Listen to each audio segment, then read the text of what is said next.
નમસ્કાર મિત્રો, અત્યારના સૌથી મોટા અને અગત્યના સમાચારમાં વાત કરીશું. અમાસનો દિવસ નવસારી માટે ભારે. દક્ષિણ ગુજરાતના નવસારીમાં ફરી વરસાદે તબાહી સર્જી છે. જિલ્લા અને ઉપરવાસમાં ડાંગ જિલ્લામાં ઘણો વરસાદ પડ્યો છે.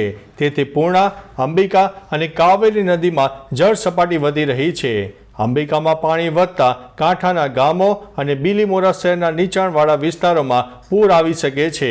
નવસારી શહેરના શાંતિ દેવી સહિત અન્ય નીચાણવાળા વિસ્તારોમાં ફરીથી લોકોને એલર્ટ કરાયા છે. ઉપરાંત નવસારીમાં રેડ એલર્ટ પણ આપી દેવામાં આવ્યું છે.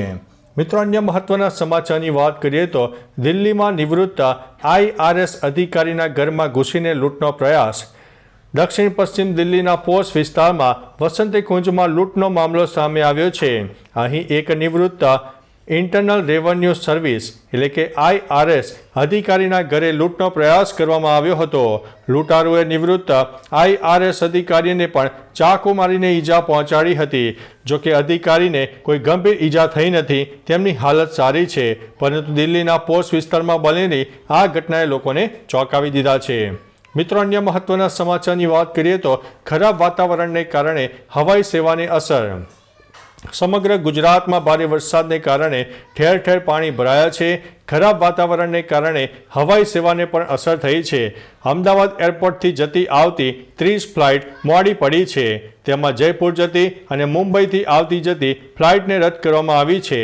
જોકે મુંબઈની ફ્લાઇટને લેન્ડિંગ પરમિશન ન મળતા હવામાં ચક્કર મારવા પડ્યા હતા. ઉપરાંત બેંગ્લોર, દિલ્હી અને ગોવાની ફ્લાઇટના સમયમાં પણ ખોરવાયો હતો. મિત્રો, અન્ય મહત્વના સમાચારની વાત કરીએ તો ગુજરાતમાં આ કહેરનો અંત ક્યારે આવશે? ગુજરાતમાં ચાંદીપુરા વાયરસના કારણે વધુ એક બાળકનો જીવ ગયો છે.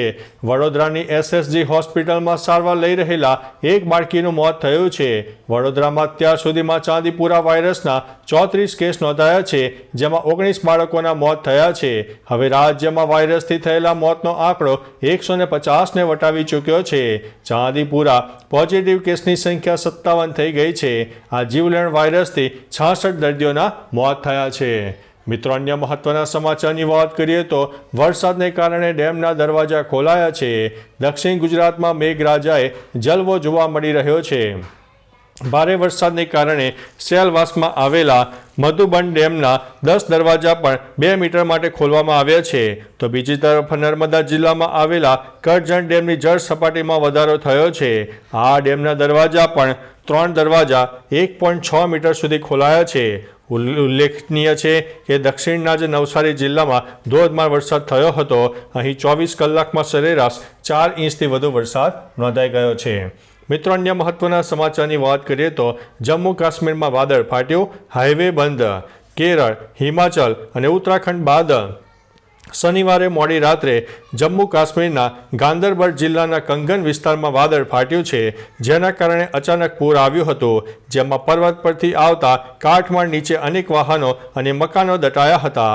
આ દરમિયાન શ્રીનગર લેહ નેશનલ હાઈવે બંધ થઈ ગયો હતો.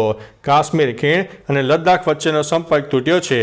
રાહતના સમાચાર એ છે કે કોઈ જાનહાનિ થઈ નથી. મિત્રો, અન્ય મહત્વના સમાચારની વાત કરીએ તો અંબાલાલ પટેલની નવી આગાહી. હવામાન વિભાગની આગાહી વચ્ચે રાજ્યમાં વરસાદ વરસી રહ્યો છે. દરમિયાન નિષ્ણાત અંબાલાલ પટેલની પણ નવી આગાહી સામે આવી છે, જે મુજબ કેટલાક ભાગોમાં ભારે વરસાદ પડી શકે છે, જેમાં પંચમહાલ, છોટાઉદેપુર, તારાપુર, કપડવંજ, વડોદરાનું નામ પણ સામેલ છે. તેમણે જણાવ્યું છે કે ગુજરાતના 10 ભાગોમાં 2 થી 4 ઇંચ વરસાદ વરસી શકે છે. પાટણ અને માંડલમાં છૂટાછવાયા ઝાપટા પડવાની સંભાવના છે.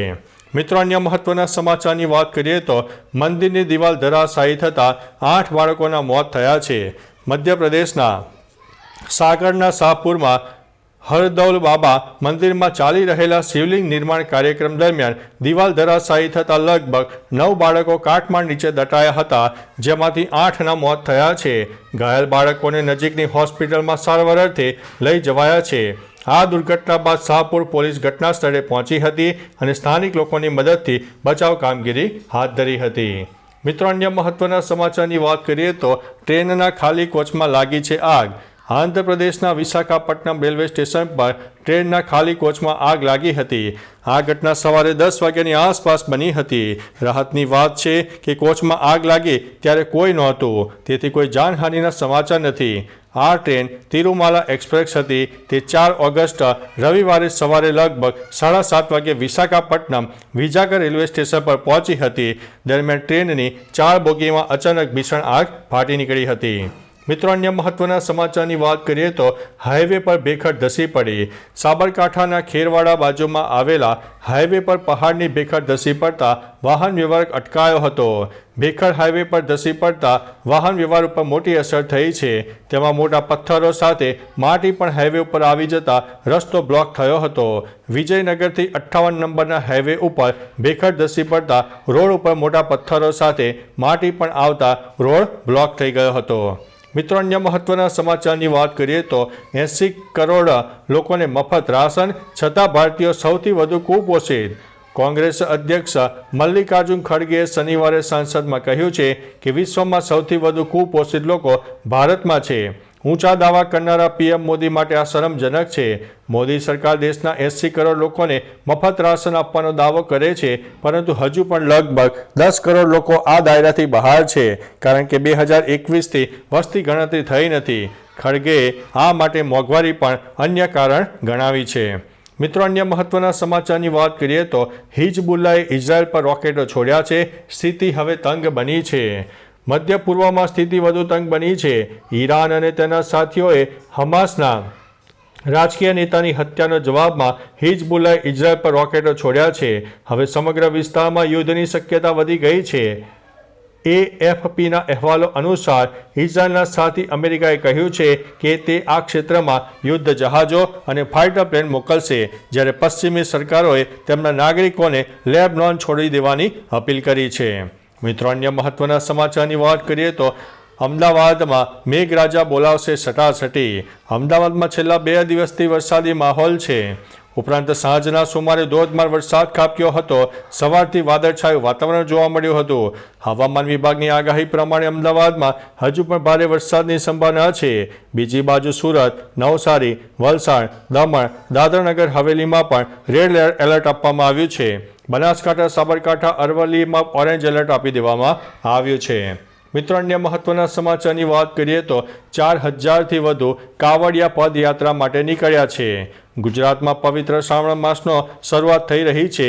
આ પહેલા અમદાવાદ શહેરથી ગાંધીનગરના અમરનાથ ધામ સુધી કાવડ યાત્રા યોજાઈ હતી, જેમાં ડ્રોનથી ત્રિશુલ ચગાવી 25 કિલોથી વધુ પુષ્પોની વર્ષા કરાઈ હતી. અમદાવાદથી ગાંધીનગરનો 55 કિલોમીટરનો રોડ આવેલ છે. આ રોડ હર હર મહાદેવથી ગુંજી ઉઠ્યું હતું. મળતી માહિતી અનુસાર 4000થી વધુ કાવડિયા પગપાળા કાવડ યાત્રા માટે નીકળ્યા હતા. મિત્રો, અન્ય મહત્વના સમાચારની વાત કરીએ તો ખુશીની પ્રસંગમાં ડાન્સ કરતી વેળા મળ્યું છે મોત. રાજસ્થાનમાં મોટાભાઈની નિવૃત્તિ બાદ એક ભજન સંધ્યાનો કાર્યક્રમ રાખવામાં આવ્યો હતો.